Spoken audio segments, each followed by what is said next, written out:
हरे कृष्ण। आप सभी का स्वागत है आचार्य सीरीज में। मैं हूं श्री चैतन्य चंद्र दास।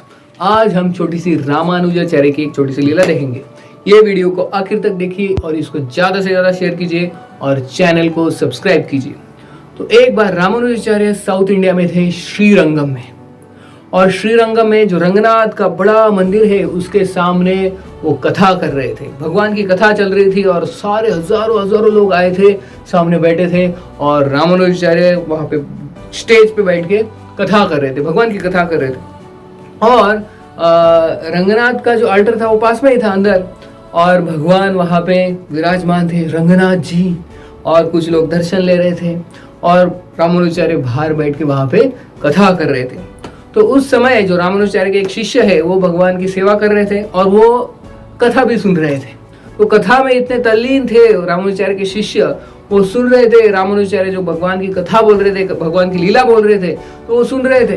तो उस समय रंगनाथ जी डायरेक्ट उनको बोले, जो रामानुजाचार्य के शिष्य थे, रंगनाथ जी के पास में बैठे थे, कथा सुन रहे थे, तो उन्होंने बोला कि अरे मेरे सेवा की तरफ ध्यान दो, मुझे थोड़ा पानी लाके दो, मुझे प्यास लगी है। ऐसे रंगनाथ जी ने साक्षात रामानुजाचार्य के जो शिष्य पुजारी थे उनको बताया। तो रामानुजाचार्य के जो शिष्य है उन्होंने रंगनाथ जी को कहा, हे रंगनाथ जी, हे भगवान, आप कथा में डिस्टरबेंस कर रहे हो। ये जो भगवान की कथा चल रही है, रामानुजाचार्य इतने बढ़िया कथा बोल रहे हैं, सब लोग तल्लीन हो गए हैं, मैं भी सुन रहा हूँ भगवान की कथा, और उसमें आप बात करके उसको डिस्टरबेंस कर रहे हो। You are an disturbance in the कथा। ऐसे रामानुजाचार्य के शिष्य जो पुजारी थे भगवान रंगनाथ को साक्षात बोले।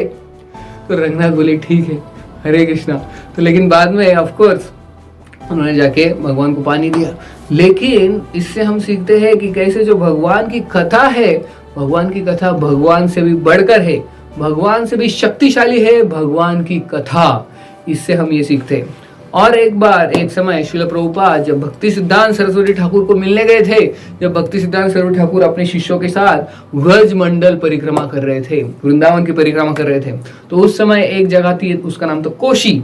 उस जगह पे शाम के समय भक्ति सिद्धांत सरस्वती ठाकुर और कई सारे शिष्य, बहुत सारे शिष्य और नए लोग वहां पे आए थे। और श्रील प्रभुपाद, ऐसी भक्तिवेदांत स्वामी श्रील प्रभुपाद, वो भी वहां पे थे, जब गृहस्थ आश्रम में थे, तो वो भी मिलने के लिए गए थे अपने गुरु महाराज को। तो उस समय इवनिंग में एक भक्त ने अनाउंस किया कि आज शाम को आपके लिए दो ऑप्शन है।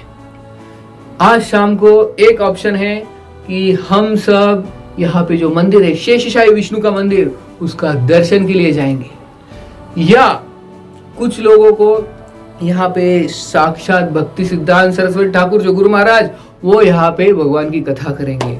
तो आपको किसी को अगर कथा के लिए बैठना है वो बैठ सकते हैं, या आपको शेषशाही विष्णु का दर्शन लेने के जाना है वो जा सकते हैं। तो बहुत सारे लोग, 90% लोग वहां से उठ के चले गए शेषशाही विष्णु का दर्शन लेने के लिए। लेकिन बहुत कम लोग भक्ति सिद्धांत सरस्वती ठाकुर की कथा के लिए बैठे, और उसमें से एक थे हमारे अभय चरणा अरविंद भक्तिवेदांत स्वामी, गृहस्थ आश्रम में थे वो। तो उस समय प्रभुपाद जो थे वहां पे बैठे, सामने बैठे, और भक्ति सिद्धांत सरस्वती ठाकुर कथा शुरू किया। उन्होंने कथा शुरू की। 1 घंटा, 2 घंटा, 3 घंटा, 4 घंटा, और कई सारे बाकी के जो शिष्य थे भक्ति सिद्धांत सरस्वती ठाकुर के, वो धीरे धीरे उठ के जाने लगे, और बहुत कम लोग थे। और आखिर तक जो हमारे प्रभुपाद है वहां पे बैठे रहे और 5 घंटा कथा चली, और फिर बाद में वो रुके। तब भक्ति सिद्धांत सरस्वती ठाकुर ने देखा कि ये जो अभय बाबू है बहुत ही ध्यान पूर्वक सुनते हैं।